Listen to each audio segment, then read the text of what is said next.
தரும் நல் மருந்தே என் இயேசுவே, என் இயேசுவே. ஜீவன் தரும் நல் மருந்தே என் இயேசுவே, என் இயேசுவே.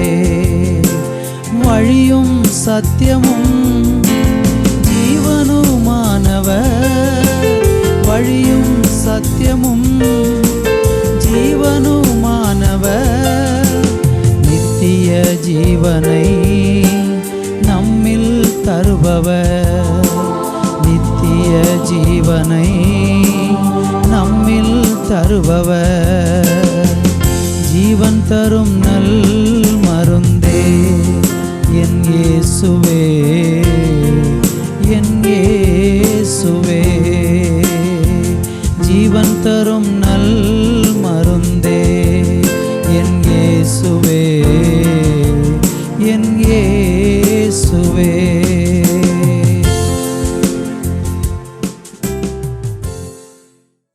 Thoothukudi revival Christian assembly ministries வழங்கும் ஜீவன் தரும் நல்மருந்து என்ற இந்நிகழ்ச்சிக்கு உங்களை அன்புடன் வரவேற்கிறோம். இன்றைய நிகழ்ச்சி உங்களுக்கும் உங்கள் குடும்பத்திற்கும் ஆசீர்வாதமாக இருக்கும் என்று நாங்கள் நம்புகிறோம். இப்பொழுதும் நமது ஊழியர் கே. சந்தோஷ் அவர்கள் வழங்கும் தேவ செய்தி இதோ உங்களுக்காக. கிறிஸ்துவுக்குள் மிகவும் பிரியமான என் அன்பு தேவனுடைய பிள்ளைகளே, கர்த்தராய் இயேசு கிறிஸ்துவின் பரிசுத்தமுள்ள நாமத்தினாலே ஜீவன் தரும் நல்மருந்து என்கிற இந்த விசேஷித்த நிகழ்ச்சிக்கு உங்களை அன்போடு கூட நான் வாழ்த்தி வரவேற்கிறேன். இன்றைக்கு நாம் தேவனுடைய வார்த்தையை தியானிக்கும்படியாக சங்கீதங்களின் புஸ்தகம் 119 சங்கீதம் அதனுடைய 18வது வசனத்தை வாசித்து இன்றைக்கு நாம் தியானிக்கப் போகிறோம். உமது வேதத்தில் உள்ள அதிசயங்களை நான் பார்க்கும்படிக்கு என் கண்களை திறந்தருளும். அன்பு தேவனுடைய பிள்ளைகளே, இந்த வேத பகுதியில் நம்ம வாசிக்கும்போது சங்கீதக்காரன் கர்த்தரை நோக்கி ஒரு விண்ணப்பத்தை வைக்கிறதை பார்க்கிறோம். என்ன விண்ணப்பத்தை சங்கீதக்காரன் இங்கே வைக்கிறார் என்றால், உமது வேதத்தில் உள்ள அதிசயங்களை பார்க்கும்படி என் கண்களை திறந்தருளும் என்று சொல்லி கண்கள் திறக்கப்படும்படியாக கர்த்தருடைய சமூகத்திலே ஒரு விண்ணப்பத்தை வைத்து ஜெபிக்கிறதை பார்க்கிறோம். இந்த பூமியிலே மனுஷனை கர்த்தர் உண்டாக்கும் பொழுது மனிதனுக்கு நல்ல பார்வை உடைய கண்களை கொடுத்திருக்கிறார். உங்களுக்கும் கூட ஆண்டவர் நல்ல பார்க்கிற கண்களை தந்து இந்த உலகத்திலே நாம் எந்த ஒரு இருளிலும் தடுமாறி விடாதபடிக்கு நல்லபடி பார்த்து நடக்கும்படியாக தேவன் நமக்கு அழகான கண்களை கொடுத்திருக்கிறார். கர்த்தர் நம்ம கொடுத்திருக்கிற நல்ல கண்களுக்காக, தேவன் நம்ம கொடுத்திருக்கிற நல்ல பார்வைக்காக நாம் எப்பொழுதும் ஆண்டவரை ஸ்தோத்தரிக்க வேண்டும். உலகத்தில் எத்தனையோ மனிதர்கள் பார்வையற்றவர்களாக இருக்கிறார்கள். உலகம் முழுவதும் நம்ம ஆராய்ந்து பார்த்தால் 36 மில்லியன் மக்கள் கண் பார்வை அற்றவர்களாக இந்த உலகத்தை பார்க்க முடியாமல், வெளிச்சத்தை பார்க்க முடியாமல் உலகம் முழுவதும் வாழ்ந்து கொண்டிருக்கிறார்கள். அப்படிப்பட்ட ஒரு சூழலிலே தேவன் நமக்கு பார்க்கும்படியான நல்ல கண்களை தந்தபடியினாலே நம்முடைய ஆண்டவரை நாம் அதிகமாக துதிக்க வேண்டும். நம்முடைய பெற்றோர்களுடைய முகத்தை, பிள்ளைகளுடைய முகத்தை, நண்பர்களுடைய முகத்தை தேவன் அழகாக படைத்து சிருஷ்டித்து உண்டாக்கி இருக்கிற இந்த உலகத்தை பார்ப்பதற்கு தேவன் நமக்கு அருமையான கண்களை தந்ததற்காக தேவனை நாம் துதிக்க வேண்டும். ஆனால் சங்கீதக்காரன் இங்கே ஆண்டவருடைய சமூகத்திலே அவர் ஜெபிக்கும்போது என்ன சொல்லுகிறார் என்றால், ஆண்டவரே, வேதத்தில் உள்ள அதிசயங்களை நான் பார்க்கும்படி என் கண்களை எனக்கு திறந்தருளும் என்று கேட்கிறார். கர்த்தருடைய சமூகத்தில் இந்த உலகத்தில் வாழுகிற மனிதர்கள் தேவனுடைய அதிசயங்களையும் அற்புதங்களையும் பார்க்க வேண்டும் என்றால் நம்முடைய சாதாரண கண்களினாலே அதை பார்க்க முடியாது. இன்னும் நான் உங்களுக்கு விளக்கமாக சொல்லட்டும். தேவனை ஒரு மனிதன் அறிந்து கொள்ள வேண்டுமென்றால், தேவனோடு கூட நெருங்க வேண்டுமென்றால், ஒரு மனிதனுடைய கண்கள் திறக்கப்பட்டால் மாத்திரமே அவன் தேவனோடு கூட நெருங்க முடியும், அவன் தேவனை அறிந்து கொள்ளவும் முடியும் என்கிறது தான் உண்மையான ஒரு காரியமாக இருக்கிறது. இன்றைக்கு உலகத்தில் மனிதர்களை இந்த உலகத்தை பார்க்கும்படியாக அவர்களுடைய கண்கள் திறந்திருந்தாலும், பூமியை ரசிக்கும்படியாக கண்கள் திறந்திருந்தாலும், மற்ற மனிதர்களை பார்ப்பதற்கு கண்கள் திறக்கப்பட்டிருந்தாலும், ஆனால் மனிதர்கள் அறியாமலே ஏதோ ஒரு விதத்தில் இன்றைக்கு குருட்டாட்டமாக, குருடர்களாக இருந்து கொண்டு இருக்கிறார்கள். இந்த செய்தியை கவனிக்கிற என் அன்பு சகோதர சகோதரிகளே, உங்கள் வாழ்க்கையில் நீங்கள் உண்மையாகவே கண்கள் திறக்கப்பட்டவர்களாக இருக்கிறீர்களா, அல்லது குருட்டாட்டமான கண்களை உடையவர்களாக இருக்கிறீர்களா என்பதை நீங்கள் உங்களை ஆராய்ந்து பார்க்க வேண்டும். ஒரு மனிதன் தேவனை அறிய வேண்டும் என்றால் அவனுடைய மனக்கண்களை தேவன் திறந்தால் மட்டும்தான், மனக்கண்கள் யாருக்கு திறக்கப்பட்டிருக்கிறதோ அவர்கள் மட்டும்தான் தேவனை அறிய முடியும். தேவனை அறிந்தால் மட்டும்தான் நாம் நித்தியத்தில் தேவனோடு கூட வாழ முடியும். தேவனை அறியாதவர்கள் எல்லாருமே இருளில் இருக்கிறார்கள் அல்லது குருட்டாட்டமாக இருக்கிறார்கள் என்றுதான் வேதவசனம் தெளிவாக சொல்லுகிறது. மனிதனுடைய மனக்கண்களை குருடாக்கி போடுவது எது? வேத புஸ்தகத்திலே நீங்கள் 2 கொரிந்தியர் 4ஆம் அதிகாரம் 4வது வசனத்தை வாசித்து பாருங்கள்.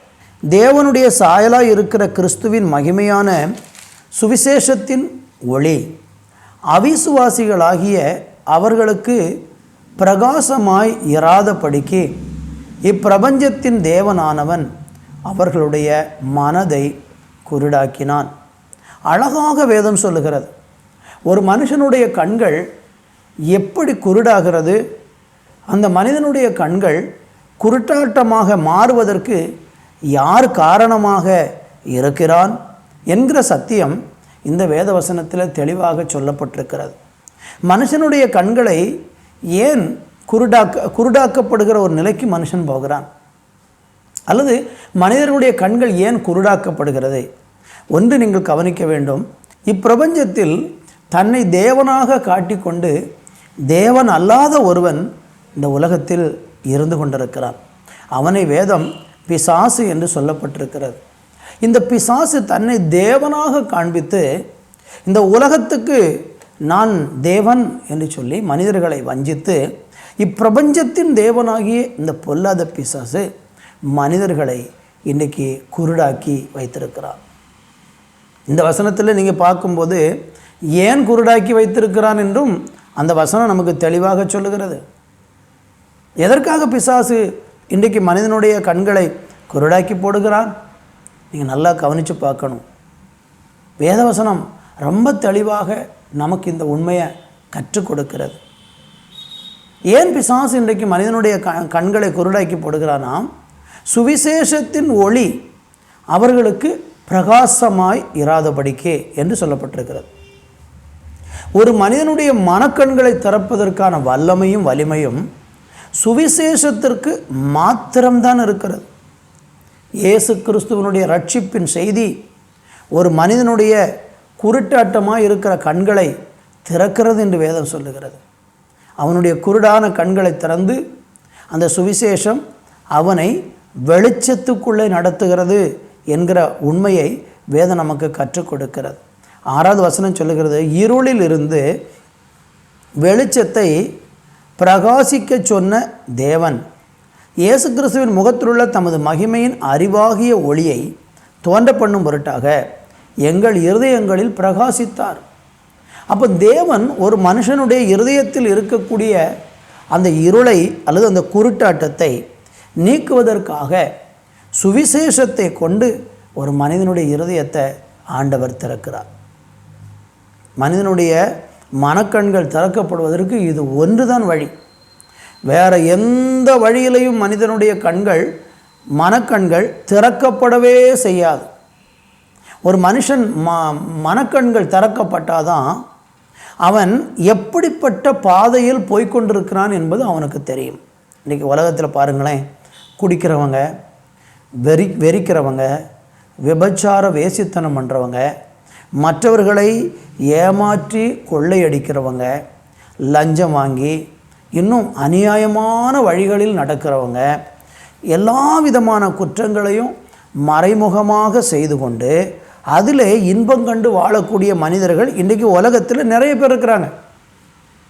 அவர்கள் செய்கிற காரியங்கள் தவறு என்று ஒரு பக்கம் மனசாட்சியில் தோன்றினாலும், ஆனால் அவர்கள் அதை தவறாக எடுத்துக்கொள்ளாமல் அதை சந்தோஷமாக செய்கிறாங்க.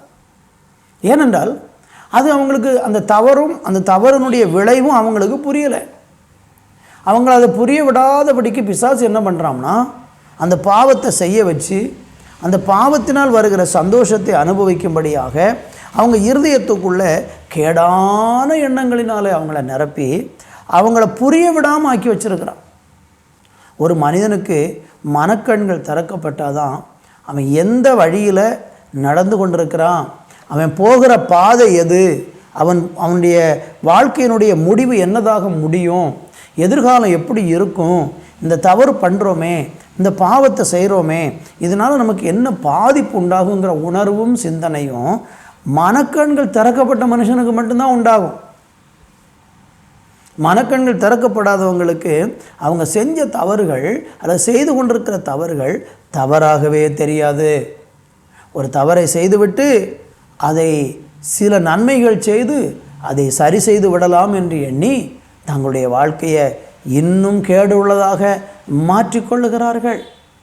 என் அன்பு தேவனுடைய பிள்ளைகளே, இந்த நாளில் கர்த்தருடைய வேதம் நமக்கு சொல்லுகிற இந்த சத்தியத்தை நாம் தெளிவாக தெரிந்து கொள்ள வேண்டும். மனுஷனுடைய மனக்கண்களை அடைத்து வைத்திருக்கிற பிசாசனுடைய தந்திரங்கள் அழிக்கப்பட வேண்டும். அந்த மனுஷனுடைய கண்கள் திறக்கப்பட வேண்டும். அதற்கு அவன் முதலாவது செய்ய வேண்டியது என்ன? அவன் சுவிசேஷத்தை கேட்க வேண்டும். யார் தேவனுடைய வார்த்தையை கேட்டு சுவிசேஷத்துக்கு நேராக திரும்புகிறாங்களோ அவர்களுடைய மனக்கண்களை ஆண்டவராகிய தேவன் திறந்து அவர்களை வெளிச்சத்தில் நடத்துவார். எனவே இந்த வார்த்தையை கேட்கிற அன்பு சகோதர சகோதரிகளே, நம்முடைய மனக்கண்களை திறந்து நம்மளை வெளிச்சத்தின் பாதையில் நடத்துகிற ஒரு தேவன் இருக்கிறார். அவர்தான் ஆண்டவராகிய இயேசு கிறிஸ்து. உபாகம புஸ்தகத்தில் 16ஆம் அதிகாரம் 19வது வசனத்தை வாசித்து பாருங்கள். அங்கே ஆண்டவருடைய வார்த்தை என்ன சொல்லுகிறது என்றால், பரிதானம் ஞானிகளின் கண்களை குருடாக்கும் என்று சொல்லப்பட்டிருக்கிறது. மனுஷனுடைய கண்கள் இன்றைக்கு இருண்டு போவதற்கு என்ன காரணம் என்பதை வேதத்தில் ஆராய்ந்து பார்த்தால், மனுஷன் தேவனை அறிய முடியாதபடிக்கு அவனுடைய கண்கள் குருடாக்கப்படுவதற்கு அவனுடைய பாவமே காரணமாக இருக்கிறது. தேவனோடு உள்ள உறவை மனிதன் இன்றைக்கு வெறுத்து கடவுளை அறியாமல் போவதற்கு எது காரணம்? அவனுடைய பாவம்தான் தேவனை அறிய முடியாதபடிக்கு அவனுடைய கண்களை குருடாக்கி போடுகிறது. நான் 2 கொரிந்தியரில் 4ஆம் அதிகாரம் 4வது வசனத்திலிருந்து உங்களுக்கு சொன்னேன். இந்த உலகத்தின் அதிபதியாகிய பிரபஞ்சத்தின் தேவனாகிய பிசாசு என்ன செய்கிறான்? நம்ம அவிசுவாசிகளுடைய இருதயத்தை சுவிசேஷத்தின் ஒளி அவங்க இருதயத்துக்குள்ளே பிரகாசிக்க விடாதபடிக்கு குருடாக்கி போட்டான் என்று அங்கே நம்ம படித்தோம். அப்போ பிசாசு மனிதனுடைய கண்களை குருடாக்கி போடுவது எது நிமித்தம்னா, பாவம் செய்ய வைத்து அவர்களுடைய கண்களை குருடாக்கி போடுகிறான் என்பதுதான் வேதம் நமக்கு சொல்லக்கூடிய உண்மையாக இருக்கிறது. பாருங்களேன், ஆதியாம் புஸ்தகத்தில் 3ஆம் அதிகாரம் 5லிருந்து 7 வரை உள்ள வேத வசனங்களை படித்து பாருங்கள். அங்கே படித்து பார்க்கும் பொழுது பிசாசு ஆதாம் ஏவாளிடத்தில் ஒரு பொய் சொல்லுகிறான். என்ன பொய் சொல்லுகிறான் என்றால், நீங்கள் இதை புசிக்கும் நாளில் உங்கள் கண்கள் திறக்கப்படும் என்றும் நீங்கள் நன்மை தீமை அறிந்து தேவர்களைப் போல இருப்பீர்கள் என்றும் அறிவார் என்று சொல்லி ஒரு பொய்யை சொல்லுகிறான்.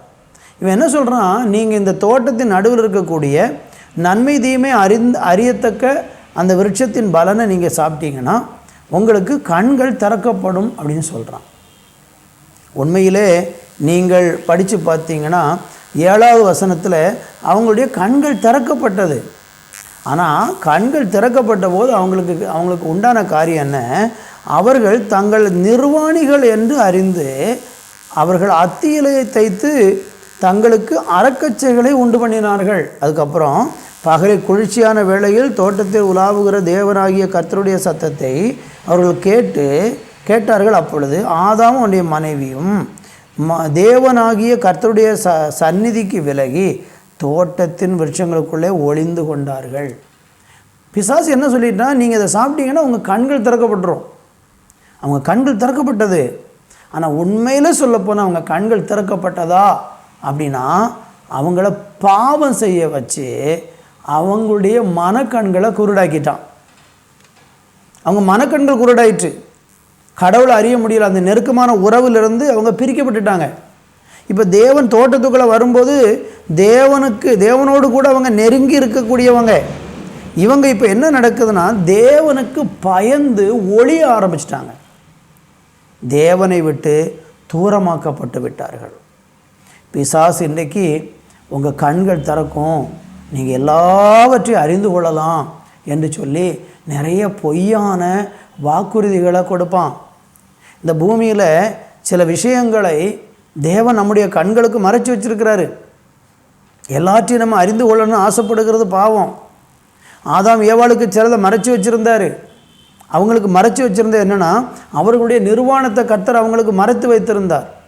ஆனால் பிசாசு என்ன செய்தான், அதெல்லாம் வெளியரங்கமாக்கி அவங்க மனக்கண்களை குருடாக்கி அவங்கள அந்தகாரத்துக்குள்ளே தள்ளி அந்த ஏதன் தோட்டத்தையே இழந்து போக வேண்டிய ஒரு சூழல் அவங்களுக்குள்ளே உண்டானது. என் அன்பு தேவனுடைய பிள்ளைகளே, இந்த உலகத்தில் வாழும்போது நம்முடைய மனக்கண்கள் திறக்கப்பட வேண்டும். நம்முடைய உள்ளான கண்கள் திறந்தால் மட்டும்தான் நம்ம தெய்வத்தை பார்க்க முடியும், தேவனை அறிய முடியும். பாவம் என்னது என்கிறது நமக்கு பகுத்தறிய தெரியும். அசுத்தம் எது, பொய் எது, நேர்மை எது, நீதி எது, இதெல்லாம் அப்போ தான் நமக்கு புரியும். இன்றைக்கு அநேகருக்கு இதெல்லாம் புரிய மாட்டேங்குது. பாவம் என்னதுங்க இது அவங்களுக்கு தெரியலை, அசுத்தம் என்னதுன்னு தெரியலை, பொய் என்னதுன்னு தெரியலை, அருவருப்பு என்னன்னு தெரியலை. அதனால் இன்றைக்கி என்ன செய்கிறாங்கன்னா, துணிகரம் கொண்டு இன்றைக்கி தீமையான காரியங்களை செய்து கொண்டிருக்கிறாங்க.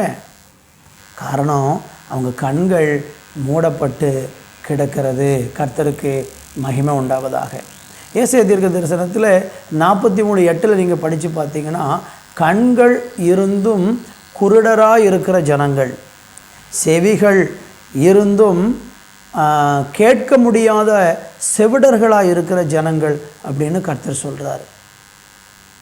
கண்கள் இருந்தாலும் கூட இன்றைக்கி சிலர் எப்படி இருக்கிறாங்கன்னா, குருடர்களாக இருக்கிறாங்க. வெளியில் கண்கள் இருக்குது, ஆனால் மனக்கண்களை பிசாசு இருளாக்கி போட்டு விட்டான்.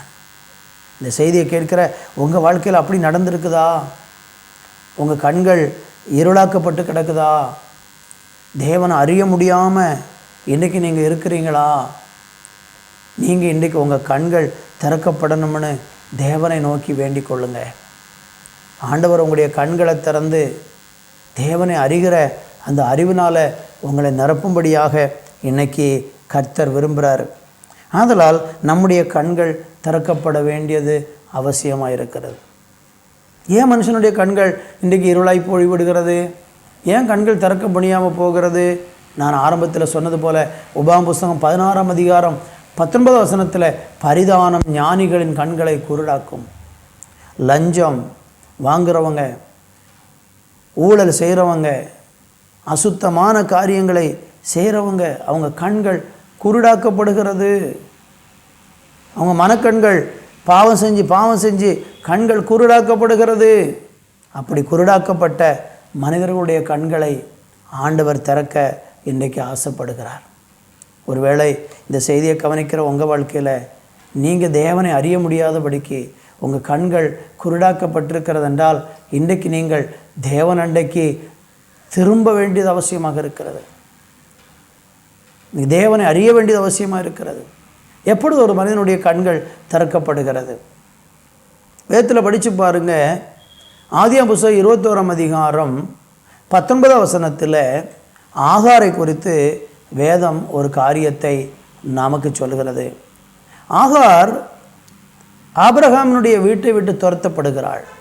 தன்னுடைய பிள்ளையோடு கூட அவள் வனாந்தரத்தில் குழந்தையினுடைய மரணத்தை காண முடியாமல் ஒரு குழந்தையை கொண்டு போய் ஒரு சூரச்செடியின் தணலில் போட்டுவிட்டு ஒரு தூரமான இடத்துல போய் என் பிள்ளைய சாகிறத நான் காண முடியாது, எனக்கு குடிக்கிறதுக்கு தண்ணி இல்லை, அதனால் நானும் என் பிள்ளையும் சாக போகிறோன்னு சொல்லி அழுது கொண்டிருந்த போது ஆண்டவர் அவளுடைய கண்களை திறந்தார். அப்போ அந்த இடத்துல ஏற்கனவே தண்ணீர் இருந்ததா? இருந்தது. துறவு இருந்ததா? இருந்தது. ஆனால் அவளால் அதை பார்க்க முடியவில்லை. இப்போ கண்கள் திறந்த உடனே துறவை பார்க்க முடிந்தது. நம்முடைய வாழ்க்கையிலும் கூட அப்படி தான். நமக்கு முன்னால் தான் ஆண்டவர் இருந்து அற்புதங்களை செய்யணும்னு ஆசைப்படுறார்.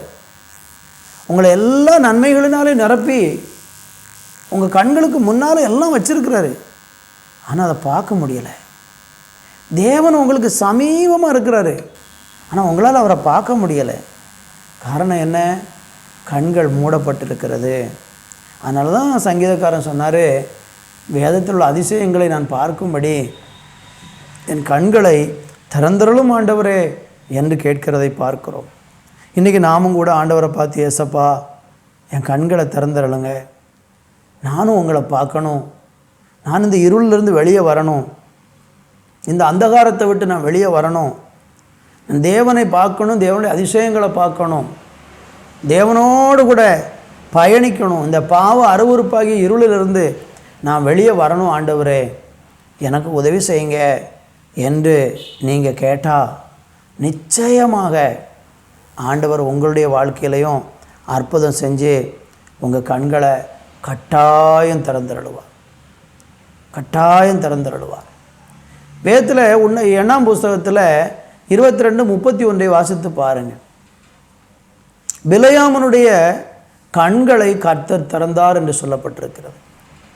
பிலேயாம் தேவனை தரிசிக்க முடியலை, தேவனுடைய சத்தத்தை சரியாக கவனிக்க முடியலை, அவனுடைய கண்கள் மூடப்பட்டிருந்தது. அவன் தேவனிடத்தில் கேட்கிற, ஆண்டவரே நான் இந்த ஜனங்களை போய் சபிக்கலாமா, எனக்கு கூலி கொடுக்குறேன் இருக்கிறாங்க, நான் போய் இந்த ஜனங்களை சபிக்க போகிறேன்னு கேட்ட உடனே ஆண்டவர் வேண்டான்னு சொன்னார். ஆனால் அவன் மறுபடியும் மீறி தேவ சித்தம் வெளிப்பட்ட போதிலும் கூட தேவ சித்தத்தை மட்டுப்படுத்திவிட்டு சுய சித்தத்துக்கு முதலிடம் கொடுத்து அந்த சுய சித்தத்தை நிறைவேற்றுவதற்காக அவன் புறப்பட்டு போகிறான். அப்படி புறப்பட்டு போகும்போது அவன் பயணித்து கொண்டிருந்த கழுதை அவனை சுவரோரமாக வைத்து அப்படியே சுவரில் அவனை உரசுது. அவன் காலிலெல்லாம் காயம் ஏற்படுது. அவனுக்கு ரொம்ப கஷ்டமாயிற்று. உடனே அவனை சுமந்து கொண்டு போன கழுதையை அவனை அடிக்கிறான். அது கதறி கூப்பிடுகிறது. அதை கொல்லுவதற்கு அவன் முயற்சி பண்ணுறான். அப்போ அந்த கழுதை அவனோடு கூட பேசினது. அந்த கழுதை பேசியும் அவனுக்கு புத்தி வரலை. அதுக்கப்புறம் அந்த கழுதை ஏன் நம்மளை சுமக்காமல் இப்படி சுவர்ப்புறமாக வைத்து நம்மளை துன்புறுத்துதுன்னு சொல்லி அவன் யோசித்த போது ஆண்டவர் அவனுடைய கண்களை திறந்தார். தேவனுடைய பிள்ளைகளே, அவனுடைய கண்கள் திறக்கப்பட்ட போது தான் முன்னால் தேவதூதன் நிற்கிறாங்கிறது அவனுக்கு தெரிந்தது. கழுதையினுடைய கண்களில் கூட தேவதூதன் நிற்கிறது தெரிந்த போதிலும் இவனுக்கு அது தெரியலை. பாருங்கள், இப்படி தான் இன்றைக்கி நிறைய பேர் சாதாரண மக்கள் இன்றைக்கி அற்பமாக எண்ணப்படுகிற, கழுதை என்பது அற்பமாக எண்ணப்படுகிற ஒரு மிருகம். கழுதையை அற்பமாக எண்ணுகிறது போல் இன்றைக்கி உலகத்தில் சில மனிதர்கள் அற்பமாக எண்ணுவாங்க. அப்படி அற்பமாக எண்ணப்படுகிற மனிதர்கள்லாம் கடவுளை அறிஞ்சிக்கிடுவாங்க, கடவுள் பேசுகிறத கேட்பாங்க, கடவுளை தரிசிப்பாங்க. ஆனால் எனக்கு எல்லாமே தெரியும், நான் எப்பவும் எல்லாரை விட நான் உயர்ந்தவன் என்று எண்ணக்கூடிய சில மனிதர்கள் கடவுளை அறியாமல் குருடாக்கப்பட்டவர்களாகவே இருக்கிறாங்க. தங்களை பக்திமான்களாய் காட்டிக்கொண்டு மற்றவங்க முன்னால் தான் ரொம்ப பக்தி பரவசமுடைய மனுஷன்கிற காட்டிக்கொண்டு தங்களை கடவுளோடு கூட ரொம்ப நெருக்கமானவர்கள் என்று சொல்லக்கூடிய பலரும் கடவுளை அறியாதவர்களாக குருடர்களாக இருக்கிறார்கள். ஏசாயா தீர்க்க தரிசனம் 42ஆம் அதிகாரம் 18, 19, 20 வசனங்களை வாசிக்கிறேன். செவிடரே கேளுங்கள், குருடரே நீங்கள் காணும்படி நோக்கி பாருங்கள். என் தாசனே அல்லாமல் குருடன் யார்? நான் அனுப்பின தூதனை அல்லாமல் செவிடன் யார்? உத்தமனே அல்லாமல் குருடன் யார்? கர்த்தருடைய ஊழியக்காரனை அல்லாமல் அந்தன் யார்? நீ அநேக காரியங்களை கண்டும் கவனியாதிருக்கிறாய். அவனுக்கு செவிகளை திறந்தாலும் கேளாதே போகிறான். இந்த 3 வசனத்தில் நம்ம என்ன கற்றுக்கொள்ளுகிறோம்? அநேக நேரம் நல்ல கடவுளை அறிஞ்சவன்னு சொல்லி என்னுடைய தாசனை அல்லாமல் குருடன் யார்? ரொம்ப கடவுளோடு இருக்கிறேன்னு சொல்கிறவங்க கூட சில நேரம் குருடர்களாக இருக்கிறாங்க. என்னை அனுப்பின தூதனை அல்லாமல் உத்தமன் யார்? செவிடன் யார்? அப்படிங்கிறார் ஆண்டவர். தேவனுடைய பிள்ளைகளே, எப்படி ஒரு மனுஷனை ஆண்டவர் அப்படி குருடனாக இருக்கிறான்னு சொல்கிறாருன்னா, 20 வசனம் சொல்லுகிறது, நீ அநேக காரியங்களை கண்டு கவனியாது இருக்கிறாய். அதான் குருடர்கள் என்று.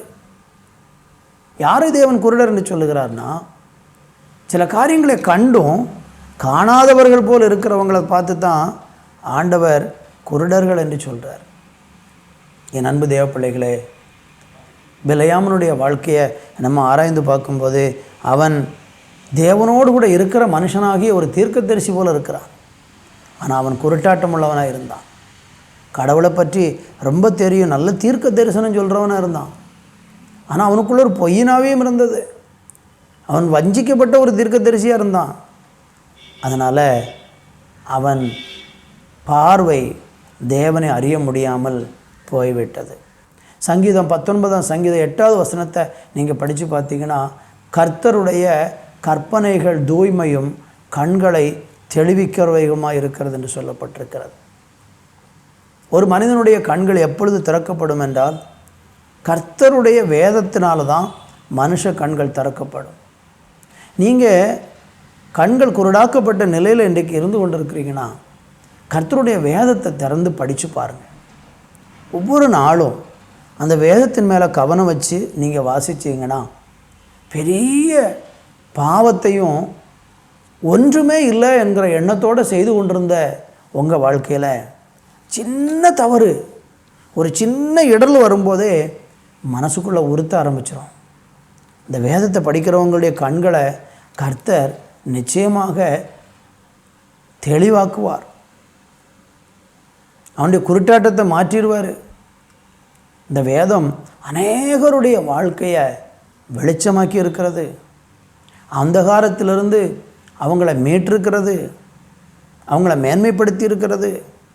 இன்றைக்கி பரிசுத்த வேத புஸ்தகத்தை நீங்கள் வாசிக்க மறக்காதீங்க.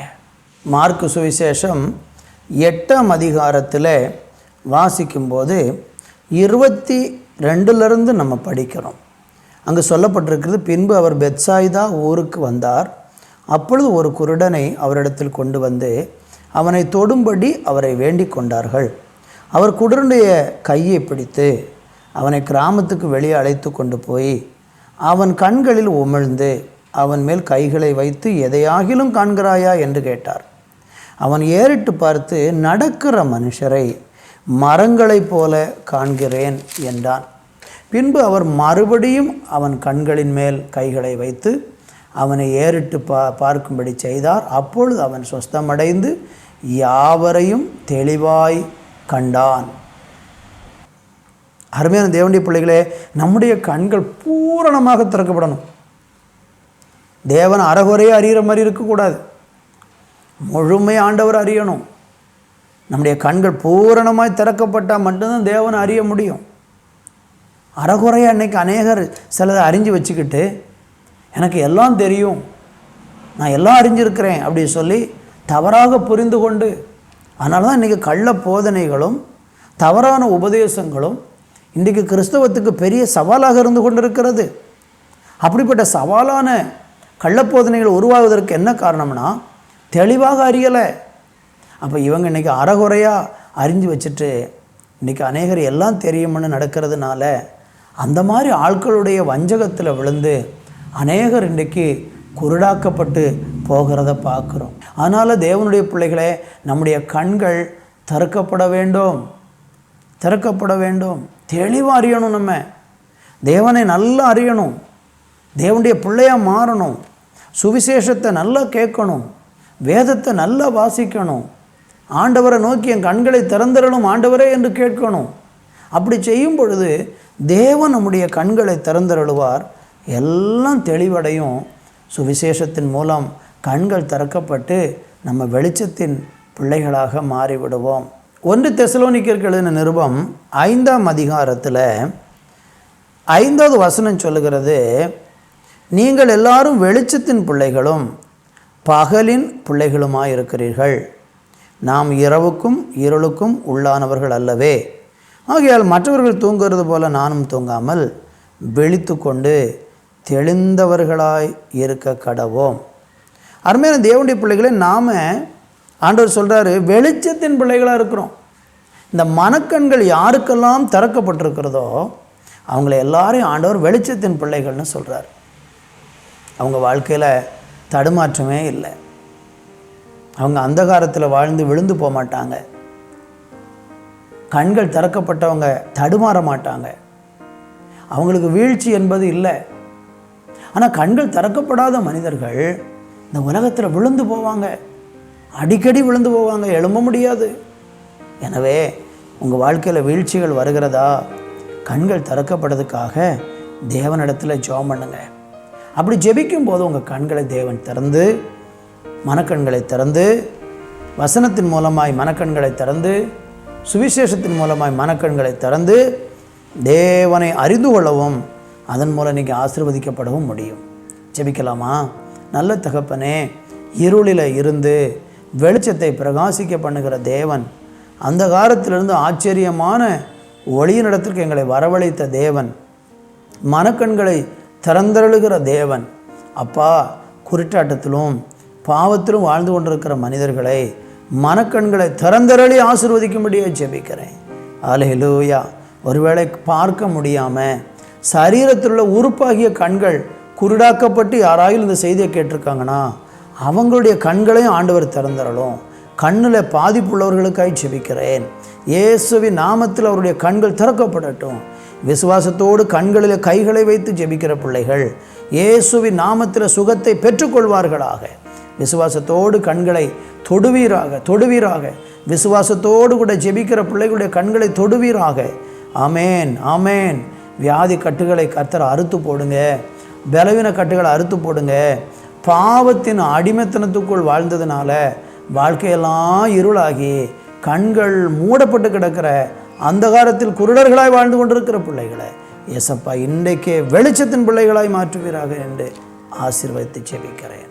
இப்படி செய்கிறதற்காய் நன்றி. இயேசுவின் நாமத்தில் பிதாவே, ஆமேன், ஆமேன். அன்பானவர்களே, கர்த்தருடைய வேதம் குறைவற்றதும் ஆத்துமாவை உயிர்ப்பிக்கிறதுமாய் இருக்கிறது என்று நாம் வேதத்தில் வாசிக்கிறோம். இன்றைக்கு நீங்கள் பார்த்த சத்தியமும் உங்கள் ஆவி, ஆத்துமா, சரீரத்தை நிச்சயமாக உயிர்ப்பிக்கும் என்பதில் எவ்வளவேனும் சந்தேகம் இல்லை.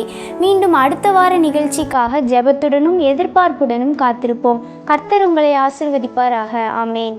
Our address: Revival Christian Assembly Ministries, 17/3, Grainagar 2nd Street East, Chuchukuri.